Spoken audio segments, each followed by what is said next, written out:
Today's guest is a trailblazer in shifting the narrative around women's health.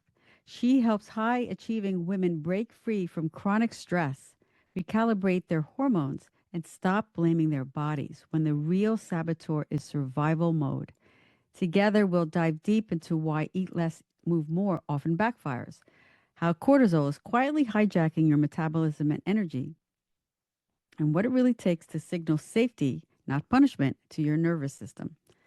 If you've ever felt stuck, exhausted, or like your body is betraying you, this conversation is for you. Stay tuned. Welcome, Molly. Thank you for being Th- here. Thank you for having me. I'm really excited to have this conversation with you today. Yes, me too. And I'm really excited for the listeners to hear what you have to say because I know it's going to be really important and it will resonate with them. So so that they get a chance to get to know you a little bit better, could you tell the listeners about your journey and how you got into hormone health, stress coaching, and the concept of safe burn, just where you got to, here today, how you got here today. Yeah, so I am a fitness and hormone coach, and I'm really passionate about helping people understand how stress and specifically their stress hormones impact their ability to lose weight and just feel good. But I did not always specialize in that. So I've been working in the fitness industry for almost 15 years now, but it wasn't until the last 5 years that I really made this transition into being more of a holistic health coach. And I made that transition because of my own hormonal confusion. So I was in my mid 20s, which is not a time where people typically expect to have hormonal issues. But at that time, I had all of this fitness education, I had all of this nutrition education, and I was doing all of the healthy things, but I felt horrible. So I was bloated every day. I wasn't sleeping. I was exhausted. My anxiety was out of control, and I was gaining weight, even though I was exercising a lot and eating ridiculously healthy. And that was very confusing and very frustrating. I felt like I just didn't have any control over my body. And then I got a concussion. Big left turn. So I got in a Mhm. hiking accident. I suffered a concussion, and that concussion forced me to stop a lot of things. I was forced to stop exercising for a bit. I was forced to drastically slow down how much I was moving and active in my job. And once I started to heal from that concussion, I gradually started to introduce those things back in a little bit at a time. And something really funny happened. All of those symptoms that I was experiencing, all that bloating, that insomnia, that those weight issues, all of that started to go away. And I was like, that's amazing. But also, why in the world did this happen? And then I went into what I kind of consider Detective Molly mode. And I was like, okay, why did I feel so bad before? Why do I not feel bad now? And I started to put all of those puzzle pieces together. And I realized that it really was stress that was causing all of those issues before. And that stress was creating some chaos within my hormones. And I realized that my lifestyle and my workout routine and my diet, all of those things I was doing were actually causing that stress to be so severe. And once I realized that, I kind of went 180 with my business. I completely changed what I was doing, and I really just started to help people with this because I was able to get my body to heal, and then I was just wanting to help other people feel the same. And even though my specific story is kind of unique, I realized that my situation is not unique at all. So many people are dealing with this, where I work with a lot of people who are coming to me saying the things that I was saying, where they say, I'm exercising, I'm eating healthy, but my body's not changing, what's going on? And I help them figure out where that missing piece is. And very often it is stress and how stress is impacting their body. Yeah, why doesn't anybody mention that when you're going to the doctors and you're trying to figure out what's going on? Nobody says, well, okay, what's going on in your life? I had this conversation with my husband the other day because I was having some issues. And I'm like, I want a doctor that knows the whole approach that says, okay, what's happening, Rose, in your life that is maybe creating these issues? And nobody ever mentions stress, right? They do mention age. Oh, you're getting older. And I want to punch him in the face. I swear to God. It, I'm going to get arrested, but I don't care because it's so annoying. it's so annoying. No, and It is the frustrating thing about modern medicine is it's really not set up for preventative care. Like it really is just a lot of band-aid fixes. Like you said, people blame age and they're like, "Oh, yeah, that's the bummer about getting older." Or if you're a woman, they're like, "Oh, yeah, it sucks your period is so bad, but that just happens. Perimenopause happens." And they just kind of say there's nothing we can do about it. But there is actually a lot that you can do about it. It's just not within the scope of practice Right. of modern medicine. Yeah. But so I've been told when I go to an acupuncturist, and she's like, she checks your pulse and she's like, well, you're stressed. I'm like, okay. But then I don't feel stressed. But maybe there is this underlying stress that I'm not aware of. Yeah, well, in that specific circumstance, I think that people feel stress going to the doctors. So I think it's kind of hard sometimes to have those tests be the determining factor of what your health is, because a lot of people are going to the doctor feeling kind of anxious. Um, but what you said really resonates with a lot of people of I don't feel stressed. And that's something I see a lot. But sometimes we don't feel that external stress, but our body is really going through some stressful situations. So the two aren't always connected, which I know is probably really confusing for a lot of people to hear, but that is the reality where your body can feel a certain type of way, but externally you can feel totally fine. Yeah. Yeah. So tell us about what are some of the ways that a person can tune in or listen to become aware of the the stress signals in their body. So I am a big advocate for symptom tracking or like keeping a little vibe check journal. So every day, kind of just like writing down how you're feeling regarding some specific points. So writing down, okay, how was my energy when I woke up? How was my energy throughout the day?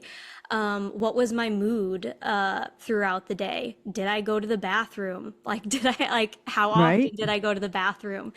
Just keeping track of some very specific things can help you start to notice some patterns. Because I feel like a lot of us are thinking just, oh, today I feel fine. But when you start to look at like a week, a month, several months of data, you may start to see patterns in how you're feeling and how you're reacting to things. And that can start to tell you a lot. And symptoms are one of the biggest ways that I help people figure out if they have some sort of stress hormone imbalance or if stress just in general is affecting how they're feeling. And a lot of the things that I'm having them, questions I'm asking or things I'm having them check are things like, okay, how is your energy in the morning? That's a big one. If you're feeling really tired when you wake up, that tells me that there is something up with your stress hormones specifically, because you should have a jolt of stress hormones in the morning helping you feel alert. So if you're not experiencing that, that already tells me that something is up. Right. If you're having something I like to say is if you're extra sensitive, so if your skin has been extra sensitive, if you've been extra jumpy, like if your spouse can walk into the room and you like kind of jump out of your skin, you're getting really scared really easy. That's another way that I determine if people are having some stress issues. We look at how you're sleeping. So if you're waking up every few hours, if you're having a difficult time going to sleep, that can tell me that you're having a stress issue. And again, you may feel not stressed. You may be like, oh, my life actually isn't that bad right now. I've had bad stress before. But if you're experiencing a lot of those things, then something's going on internally where your body is stressed out. So like anxiety. Anxiety is a big one. And that was kind of my big experience as well. Like my big glaring symptom when I had hormonal imbalances, specifically stress hormone imbalances, I was feeling my heart racing and having like panic attacks without really understanding why. Like I could be sitting here having a conversation like I am with you, and suddenly my heart will start to race. That's what I was experiencing. So that's another thing. If you're experiencing that, that tells me stress is going on. So many women feel frustrated by stalled weight. You talked about that. Mhm.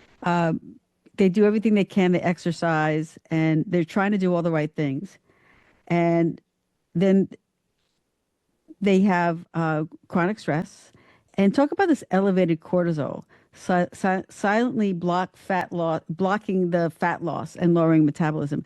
There's a correlation with the cortisol. Maybe you could talk about, like, explain what that is and how it relates to stress and how that could block, just being healthy even, or trying to lose weight. Absolutely. So cortisol is one of your body's main stress hormones, and it impacts almost every organ and tissue in your body. So that means if your cortisol levels are doing what they should be doing, then you're better set up for all of those things to be functioning properly. But if your cortisol levels are not doing what they should be doing, which is typically what happens when you are dealing with chronic stress, then there's a lot of places where things can start to go awry. So a few things that really specifically relate to your ability to lose weight is when your cortisol levels are elevated, your blood sugar is also elevated. So those two things are connected. And obviously having persistently high blood sugar can lead to things like insulin resistance or even type 2 diabetes. And that can make it hard for you to lose weight or be healthy or all of the things. Another thing though is when your cortisol levels are elevated, your body is in fight or flight. And when your body is in that kind of survival mode for too long, it can start to slow down your metabolism because it thinks, okay, we need to prioritize other functions and we need to be conserving energy. We need to be conserving calories because we're in a dangerous survival situation right now. Your body's kind of responding to how it would if you were like in the woods, lost, and there's a bear near you. Like that stress response is the same regardless of what that stress is. So as a response to that, your metabolism is going to be slower, which means even if you are dieting, you're still not going to be in a calorie deficit because your body is conserving as much energy as it possibly can. It's also going to be very difficult for you to build muscle when your cortisol levels are high. And the combination of all of those things are just a recipe for disaster, to be honest, because you have high blood sugar, your metabolism is slow, you're not building muscle, you're storing more fat, especially around your belly. And that's just means you're not losing weight is what that means. And until you tackle that stress piece and that cortisol piece, that's just going to keep happening. Okay, that makes total sense. And thank you. You explained it perfectly. I think everyone can understand that. So, this cortisol level that we have that goes up when we're stressed, how do we know them? Like, how do we know our cortisol level? Where is it? Like, what's the baseline? That's the thing too. You can measure it with your blood work. Like, how do you gauge that? Yeah, so there are a few different ways. And you mentioned blood work for one. And that is one way you can get your hormones tested. I actually recommend, though, if you are trying to test your cortisol levels, you do a different type of lab work. You do a urine-based lab work, which is going to check your cortisol levels all throughout the day. Oh, A blood test is good, but it's only checking your cortisol levels at the time when you get yeah. that blood work done. And your cortisol levels, what they should naturally be doing is they should be high in the morning around 8 to 10 a.m. And then they should be low in the evening at their lowest around midnight when you hopefully should be sleeping. And what's happening for a lot of people is they're either always high or they're always low, or that is kind of flipped where their cortisol levels are low in the morning, they're really tired, and then they get high at night when they're supposed to be winding down to go to sleep. I think that Yeah. that's a very common experience for a lot of people. So you can listen to your energy and how it fluctuates throughout the day, and that may tell you a lot actually about what your cortisol levels are doing. I also have a cortisol checklist on my website that has lots of symptoms that you can look out for, and there are so many that you can look out for, but I'll just like name a few that you can be tracking. Some weirder ones, because we've talked about sleep. We've talked about like if you're waking up at 2 a.m. every day, that's a big indication that something's up with your cortisol levels. We talked about that jumpiness. A couple of other weird and obscure ones that I was experiencing is if you're bruising really easily. If you're feeling, you can also look at if you're sweating a lot, or if you're peeing a lot, or if you're feeling really dehydrated. Like some of these really obscure things that you wouldn't naturally think are related to your cortisol are things that you can look out for. And if you're noticing a lot of symptoms overlapping, then that typically means something's up with your cortisol levels and you do want to adjust your lifestyle accordingly. And that's something that I'm really passionate about is, yeah, when your cortisol levels are off, when your stress is high, you want to start to tweak some of your lifestyle things to get back to a balanced place, and then you can go off. I love that you have a checklist, and Hmm. you know, or everything about you will be in the show notes. So people definitely, I'm going to download it because I love to track things. When you were saying before, manually track things, I'm like, oh yeah, this is definitely my jam. I love doing that because you do get to see trends. Yeah. You do have that. I mean, it's all statistics, and you get to know your body. So that's why women get up in the middle of the night to pee. Yeah. Also, Hmm. and sweat. Yeah. Huh? Yeah. So It, the cortisol is it your what organ is it? Your kidney or your liver? I think your liver. Well, the thing that's interesting about your cortisol, like I said, it impacts everything, and it also impacts all of your other hormones. So if your cortisol levels are off, everything else is going to be off too, like your Mm. estrogen, your progesterone, all of those things. But your cortisol is your adrenals. Yeah, your kidney. Okay, your Yeah. adrenals. Right. Okay. But it's never just like one magic thing, right? Like Right. if Right. something's off with it, everything else gets a little bit. Oh yeah. Yeah. Yeah. But what I find for a lot of people is starting by tackling that stress piece, then influences everything else in a really positive way. Or you may tackle that stress piece and then realize, oh, okay, something's also up with my thyroid. So maybe I need to focus on that too. But starting there is a really good place to tackle a lot of things. I see. So Because it's so, reducing your stress level and then balancing out your cortisol levels can help with other issues that are going on in your life, right? absolutely. And Yeah. just because you mentioned it, you were like reducing your stress levels. So that's usually what people think. Okay, so what can I remove from my life that's stressful? Is then probably the next question that people are thinking. And that's actually not the advice I give people Oh, because life is always going to be stressful. There is no way you can remove all stressful things from your life. And you may not even realize some things are stressing you out in your life. Like there are environmental things that could be stressing you out. Maybe you've had like some mold exposure or there's toxins in the air. Like there are so many things. We can't possibly try to remove all of that stress. But how I really try to help people start tackling this is by just gently tweaking their lifestyle, introducing little habits into their life that can help relax that sympathetic nervous system and help their body calm down, even if they don't realize that is happening, if that sympathetic nervous system is overactive. Just helping your body calm down at little points throughout your day is honestly the best place to start instead of just removing stress. Calm the body. because like you said, we'll never be able to remove the stress, right? But we can help balance it out, level it out. So give us an example of something like, somebody's having a panic attack, which I do, especially after I drink coffee in the morning. I'm like, oh, I'm like, I could feel it. So, and I have to talk myself off the ledge, Yeah. And I'm basically. very familiar with panic attacks. I used to get them all the time. But honestly, once I started, working on this stress piece and this hormone piece, I luckily don't have very many panic attacks anymore. Um, but obviously, if you're actively having a panic attack, there are several things that you can do, like some deep breathing, there are lots of little things that you can do to help when you're actively panicking, but to help prevent that some easy things that you can do is maybe before you drink your coffee, you close your eyes and you take 3 deep breaths. Mm. Maybe you make sure that you eat a little bit of protein before you have that coffee so that it doesn't affect you quite as much. Like it's little things Yeah. that we're Yes. tweaking Yeah. to hopefully influence the big picture. And it should feel ridiculously easy to do these things. Because if it's stressing you out, thinking, oh, I need to do these 5 things, I need to meditate for 30 minutes, I need to do all of this stuff. If that's stressing you out, that's defeating the purpose of it being stress relieving. So these little habits should feel ridiculously easy. And again, it can be as simple as a few deep breaths or just lying down and closing your eyes.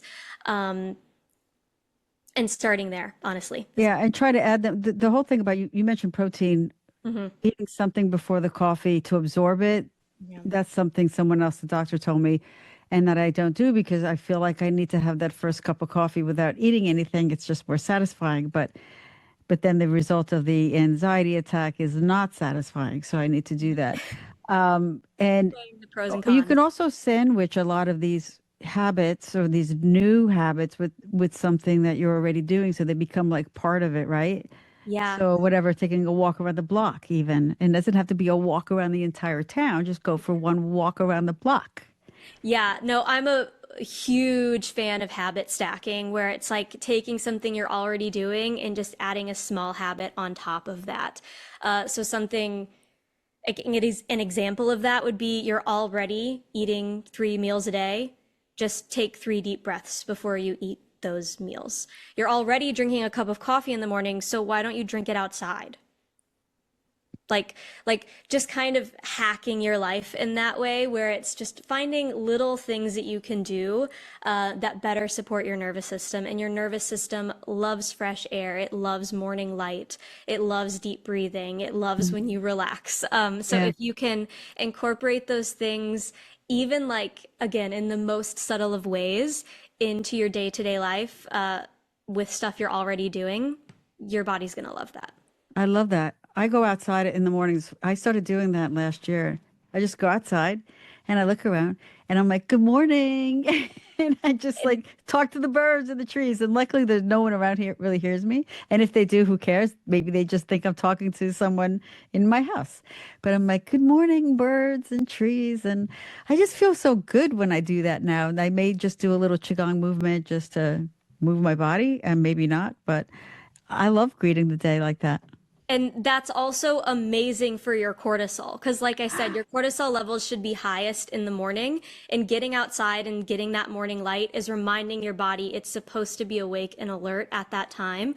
So it's just reminding Yeah. your hormones how they should be operating. And it influences them to operate that way again. So with the cortisol levels, you mentioned a urine test. Is that something available that we can get so that we can maybe take a day a week and check our cortisol levels, or is that something that has to be prescribed or So, with that, you could order it yourself. you can, right? Yeah. You could. Something you could Google is a Dutch test. Like that's just a Googleable thing to look up. That's something you can order yourself. The one confusing thing will be you will get the results and not really know what they mean. Right. That's the one disadvantage of going your own way. But then the disadvantage of going the modern medicine way is they're probably only going to recommend a blood test. Yeah. And they do, you're right, because that's how mine have been checked. Yeah, And it's only in that point of time when you took that blood test, that's the indication of yeah, your level, yeah. right? Okay. So Yeah, getting a test that's like a 24-hour collection is always going to be better when you're checking your hormones, because your hormones aren't supposed to stay one way yeah. throughout the day. And again, getting a test done is super nice because then you have that data. But if it does seem unrealistic or like out of your budget to order a lab test yourself, likely without insurance and like going your own way, again, tracking your symptoms is one of the easiest ways you can start, like And invest. that's, yeah, and you have your symptom tracker. I love that. Let's talk about cortisol, cravings, and how we store some of that fat. Yeah, so high cortisol levels can absolutely increase your cravings. And I very quickly touched on it before, but it also greatly influences your blood sugar. So just the fact that cortisol levels are high means your blood sugar is also probably high, and then that can create some insulin sensitivity, and then you're craving more, you're eating more sugary stuff, you have some insulin sensitivity, and it's really just kind of this frustrating like combination of things that results in, can result in major health issues at the most, but at the very least makes it hard for you to lose weight.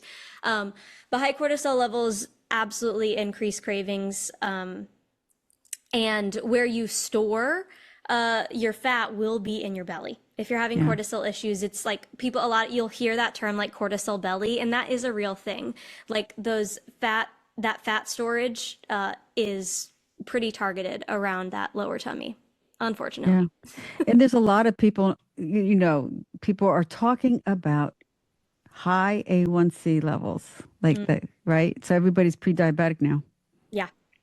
It is Also just interesting because I've worked with a lot of clients who are like, oh yeah, they're saying I'm like doctors are, again, it's coming back to that doctor conversation, but clients will come to me being like, oh yeah, they're saying that I'm pre-diabetic and they want to start me on medicine. I'm like, why are we starting there? Exactly. Why are we starting with you should just go on medicine? Oh. There's so many things that you can do um, first to try and tackle that issue on your own. But yeah, it's a problem. Like a lot of people are like in that pre-diabetic range, and a lot of it's due to lifestyle, but a lot of it is also due to how your lifestyle is affecting your hormones and making everything worse for you. But they don't talk about that. I even went to a functional medicine doctor and she was like, "Oh, your A1C is high. You're eating too much sugar, too many carbs. You should work out more." Okay, but did she mention cortisol levels? No. Did she ask me anything else about what's happening? No. And Yeah. so I got scared. I'm like, I don't want to be diabetic. It's very frightening to hear. And like, I see it all of the time where people are like, this is what they're telling me. Like, I'm scared. They're telling me to exercise more and eat less, which is horrible advice. Because if the reason your A1C levels are high and you're pre-diabetic, it's like exercising too much is going to stress out your body more. So if stress is the reason you're having these issues and you're trying to do a lot more and you're trying to eat a lot less, it's going to stress out your body more and make your problems worse. So it really does require a much more nuanced approach than most healthcare professionals are saying. Yeah, they just give you kind of like that canned answer. I'm interested now here. I've been interested. I just interested in what you just said. Yeah. Working out increases cortisol. So, I was thinking the same thing too. I'm like, oh my God, I better get myself to the gym and start really working out. And so that's not going to always help you. Not always. Like I said, it requires a nuanced approach. Like Yeah. I am a fitness professional. I'm not going to sit here and tell you to not work out, but you do need to be choosing the right workouts and the right Right. amount of The exercise balance. It's a balance. to balance. Yeah, but exercising too much or at too high of intensity is like exercise in general is a stressor. So if you're exercising a lot or at a really high intensity, it's an even bigger stressor. Yeah. So we want to make sure your workout is structured to support your current stress levels. So choosing the right workout and also the right recovery from that workout is really important because if you are just doing the most, your body's going to continue to be stressed. And if the goal with the exercise is to lose weight, to lose body fat, to Decrease stress. decrease stress, that's just not going to happen. Okay. At least not if you have an existing problem. Like if you're totally fine, you're not stressed at all, everything's good, you can exercise a little bit. I mean, who is that? Who are Yeah, you, first right. of all? I'm like, yeah. Um, but if you have some underlying issues, doing too much can push you over the ledge where it Okay. becomes worse. I could see that. So for me, I love, I started, oh, I teach yoga and I started taking yoga classes for me. Awesome. And right. And I feel really good. Like I feel less stressed, more in control. But is that enough? Like, would you tell me, and maybe I am looking for advice, like, would you say, Rose, you need to do a little cardio because my heart, I think I need more cardio. So I'm not a runner, but I can walk, right? That'll still give me the same benefits because if I try to run, I'm just going to stress myself out. Yeah, I'm a huge fan of low impact cardio. So Yeah. that can be walking, that can be cycling, that can be low impact aerobics. I have lots of workouts on my website that are all low impact because I am a huge fan and a huge advocate that you don't need to be doing high impact stuff. You don't need to be doing high intensity stuff. Um, so my advice for you, you're consistent with your yoga. I would say walk, maybe hike if there are hills present. Oh, we have a lot of good hiking around here. Yeah. Yeah. So I like using the talk test in your cardio. And if you are trying to work out at a low to moderate intensity cardio level, which is what I would recommend for you, then try talking while you do that cardio. And if you're gasping for air after every sentence, that's high intensity. You don't need to be doing that. You should be able to speak a full sentence before you stop and take a breath. If you're Hmm. speaking easily, I would say maybe push yourself a little bit more. Make sure that you are getting to that point where you say a sentence or two and you need to stop and take a breath.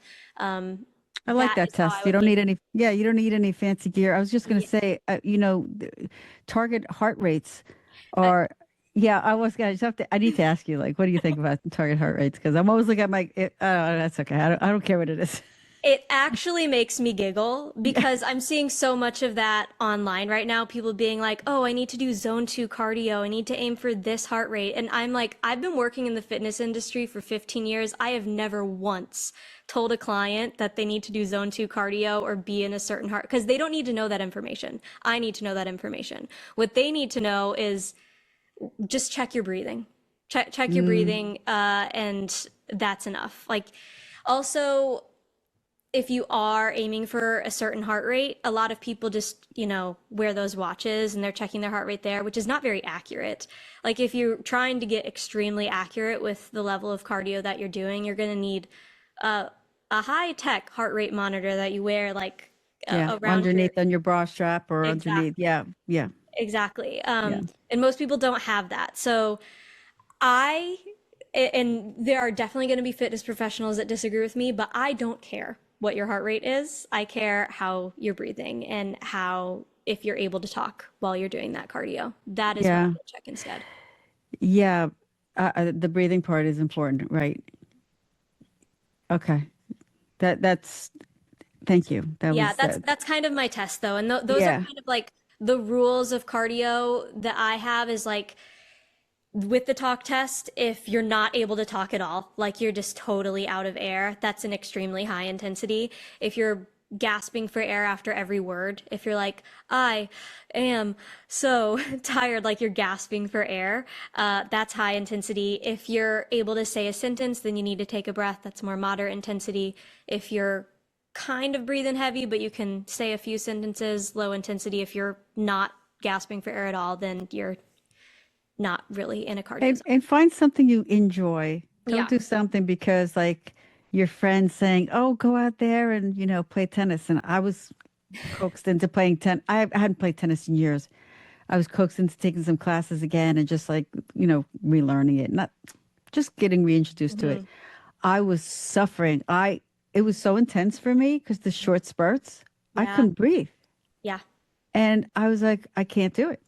Yeah. And I was okay with that. I can't suffer because it's so stressful for me just to walk into Yeah. that tennis court for that lesson. It was a group lesson, and I was like, Okay. I don't want to be here.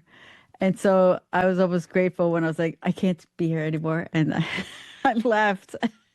And the good thing is there are so many ways you can move your body. There is no reason to be doing something you hate. Right. Um, but the fact, I do want to touch on the fact that you said how it felt like super high intensity to you. So I would like to just bring up that conversation because a lot of Yeah. people think they need to be doing HIIT training. Yeah. Let's talk about that. Yes, please. Okay, Thank you. awesome. And high intensity training became so popular because it burns a lot of fat and calories in a short amount of time, right? That's why people really like it because you finish the workout, you're still burning calories long after you finish it. But the thing that people don't take into account is the stress piece. And if you're burning calories long after you finish your workout, that means your body is stressed long after you finish your workout. So even though the workout is short, the stress is actually longer and more intense. So it's stressing out your body more than a low impact cardio workout would. So if you are someone who is dealing with hormonal imbalances or chronic stress, HIIT is really not a good idea for you. That's the first change I typically make for people that I meet with who tell me, oh yeah, I'm dealing with these symptoms, I'm doing HIIT. I say, stop doing HIIT. And as a coach, I'm very much like, let's personalize everything to you. Let's like everyone's different, but the HIIT piece is something I am strongly passionate about. And if you're Yeah. dealing with stress or imbalances right now, take a break from the HIIT. I want to talk about intermittent fasting as well. Okay. So, Yes. yeah, that's huge now. Yeah. Everybody is intermittent fasting. And Mhm. I just think that they're, I don't know, I don't know enough about it, but I just feel it's maybe not the right thing for everybody. So, yeah, let's It's, talk about that. and you're right, it's not the right thing for everybody in a similar way that we just talked about with HIIT. Like fasting is kind of your body thinks it's in survival mode. So it's stressed because it thinks it's in survival mode. So if you're already dealing with underlying stress issues and underlying hormonal issues, fasting is only going to make that worse for you. So I don't recommend intermittent fasting for people who are dealing with those types of things. And in general, intermittent fasting isn't the best for menstruating women, Hmm. like as a rule. Just because again, how it's stressing out your body, and our bodies are already going through so much stress Oh, every yeah. single month. We don't need that extra piece. And what I find is that fasting is best for men, Yeah. not typically for women. But again, everyone is different. And if someone is a woman and is listening to this and you're like, fasting saved me, everyone is unique. But as a general rule, if you're dealing with the chronic stress, if you're dealing with the hormonal stuff, fasting is not going to be a great solution for you because it's keeping your body stressed. And this is coming from someone who fasted every single day when they were having all of those hormonal issues. So when I was dealing with all of my stuff, I was doing HIIT and I was fasting all the time. Wow. Yeah, your body was really feeling that. My body was feeling the effects, and I was sitting there thinking, okay, why are these amazing HIIT workouts not making me lose body fat? What's wrong with me? Why is this fasting not helping me lose body fat? What's wrong with me? And now, like outside, I'm looking in and I'm like, okay, well, those things are stressing me out so much that it was causing my body to cling to fat even more. Yeah. And I heard, I I studied Qigong with traditional Chinese medicine experts, and they said that fasting for women isn't always the best thing because it does affect you affect your hormones. You can even like prematurely age, and you lose hair, and your skin changes. It's like all of that Yeah. is occurring, and you know, all for losing a pound or two. I know. It's once I started doing my like hormone education, I realized like one of the first things I realized is, oh, women are supposed to wake up hungry. And if they're not, that's an indication that something's up with their hormones. Ah, interesting. But what if you've never really eaten breakfast? I'm not a So, breakfast person. All right. okay. So, I mean, for me, if I were to eat, then I'd feel like, I don't know, I wouldn't feel myself. You can train your body to not be hungry or to be hungry. I had this one client one time where he was telling me, yeah, for some reason I'm hungry just like every 2.5 hours. I don't know if I'm doing something wrong.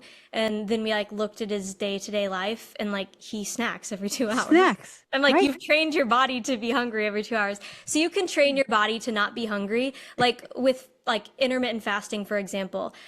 For some people, it is hard to start doing that. But then once you do it for a few weeks, you're totally fine because you've trained your body to not be hungry in the morning. But So you can, but is that affecting? But is that so if you've trained your body, like this is I've trained my body for the last 60 plus years because I never really ate breakfast. Mhm. So am I all jacked up in my hormones then? Or is it like my hormones said, okay, Rose does this. We're good here. Like, That can absolutely be true. Where your body's like, okay, everything else is fine. This one thing we'll accept. And everyone's body has different like limits of what they're willing to accept. Some yeah, people's bodies are just overly sensitive. I remember I heard some anxiety expert say this one time where it's like we're all different cars and some of our cars like have that really sensitive car alarm where you just hear it going off every single day. Like yeah, some of yeah, us are yeah, just more sensitive. yeah. Um, so for some people, starting fasting, training their body to not be hungry, that can stress them out and create problems. For others, their body's like, yeah, we'll accept it. Okay. And that's probably a very annoying response to hear as a listener to be like, oh, we're all different, so there's no like cookie cut rule, but there's just not. We're all just so unique. But there shouldn't be a cookie cut rule for everybody because we're like you said, I mean, we're all different. Yeah, our bodies are very adaptable. Like our Yeah. bodies will get used to whatever we're doing. uh, like our bodies, like if you're used to a certain level of stress, it'll be like, fine, we'll push through this.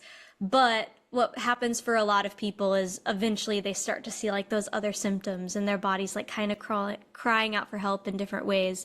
But for other people, like they can keep doing certain things and get through it. Yeah. We're all just so unique.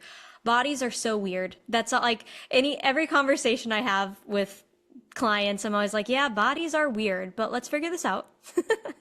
Oh yeah, yeah. It's like you need like a roadmap for your body. Saying using that analogy this morning. You have to Yeah. listen to your body's that subtle cues that something is wrong because it's like it's like the little point on your roadmap. Which way do I turn? Do I do Yeah. this? Do I that? Yeah, and I'm thinking as you're talking to for people who are highly stressed, their cortisol levels are high a lot. They're doing all this stuff. When they redirect and try to pull back on some of those habits that are creating the increased cortisol and stress, are they getting like withdrawal symptoms? Are they like freaking out? Or they're like, oh my God, I can't do this because I need to be in stress mode. Like, what's that transition like from So that's like, why I encourage like small changes, yeah, right? That's why I'm not going out here being like, ah, yeah, you're really stressed. You should probably quit your job. Like, I'm, I'm even not though gonna, even though they want to, even right? though they want to. It's Yeah. really about making small changes so that you don't feel that shock, which is also like the reverse happens for people where like they want to start exercising, they want to lose weight, so then they try to do something every single day. They try to drastically change their diet and that stresses out their body. The reverse is true where it's like if you try to take away a lot at one time, it's also going to stress out your body. So whether you're trying to do more or trying to do less, it's best to take baby steps in either direction instead of just overhauling your life because yeah, your body is going to react and your body doesn't love drastic change ever. Yeah.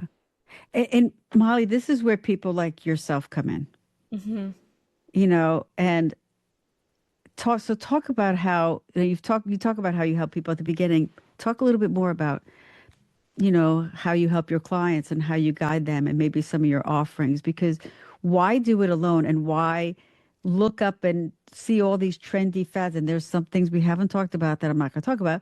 So how do you guide people? How do you support them on their journey to being like, less stressed and really managing their cortisol levels and their stress levels and their Yeah. sympathetic and their nervous system.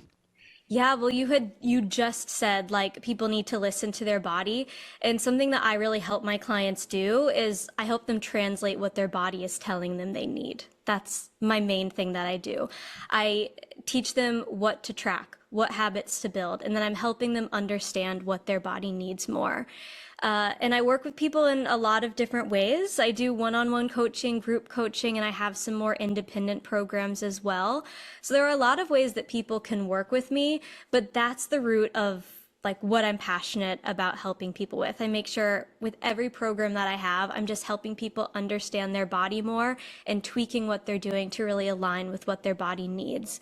Where I feel like a lot of diets, a lot of workout programs, they say, follow these rules, you'll lose 20 pounds. I'm saying follow these rules so you can find balance in your body and then it's easier to lose 20 pounds is and then we're finding the nuances of what that means for each person. Right. But yeah, my business is entirely online, so I work with people all over the globe, really, helping them do those things. And if someone was listening to this conversation, and you're like, wow, I have really relate to this, there are some free places you can start working with me if you don't mind me mentioning them. No, I mentioned everything. Yeah, okay. So if you related to this conversation, you're like, wow, I do need help with this stress piece, definitely get my free ebook on my website. It's called Conquer Your Cortisol, and it's going to educate you on why your cortisol levels matter. It's going to give you that checklist that I talked about before. It's going to teach you specific habits to start building to better support your hormones, and also give you specific tweaks to make in your workouts so that they more align with your stress. And everyone who gets that ebook also gets a free call with me so that I can help you figure out like some of the nuances of what's going on with you. So I definitely recommend your listeners take advantage of that. That's on my website, which is just my name, mollymcnamee.com. And the ebook is mollymcnamee.com/cortisol. So you can get that there and you could take advantage of that. And then that also just kind of gets you into my world where you'll get some emails that relate to all of this stuff and you'll learn more ways that you can work with me from there. But that's the best place to start. I'm also all over the social medias. My Instagram is my business name, which is mfit.workouts. So M like Molly, fit like fitness, period, workouts. So you can connect with me over there and feel free just to reach out, send me a message. Like, I know how lonely it is to go through this stuff. Like, it can feel like your body's working against you and there's no one to talk to. So don't suffer alone. Like, you can reach out to me. Thank you, Molly. And and please, people, don't just follow any trend that you see. Right? I mean, there's a lot of stuff out there. A lot of could be bullshit, and follow what guides you to, like, does a person resonate with you? Does the message, where do you feel it in your body? Does it sound right? Like Molly, when I first met Molly, we had a little quick chat. And like, I don't just like let everyone on this podcast that I feel has a message. So when I talk to her, I'm like, okay, she's the real deal. You could tell that and I'm getting goosebumps, that she really wants to help and she knows her stuff because she's been through it and she's passionate about this message and helping people. And it's really important, especially for women. My audience is big. We are a lot of women here, and you don't need to go it alone, and you don't need to do what your friend's doing. And, find the person that resonates with you and check out Molly's free things. Not everybody gives free things, or just go and check it out. Have a quick chat with Molly, and yeah, and start really thinking about what you're doing in your life and whether you feel, hey, feels good, or I'm just kind of doing what everybody else is doing. So I hope you didn't mind me adding that. No, I really appreciate what you said. That's so kind of you to say. And yeah, exactly as you said, don't just follow the trends just because you think you should. A lot of us just like dive into something, and diving into something that's not right for you can actually make it harder for you to reach those goals. So really do the research, like figure out what's really right for you. Thank you, Molly. Thank you for being here too. Thank you for having me. This was so fun.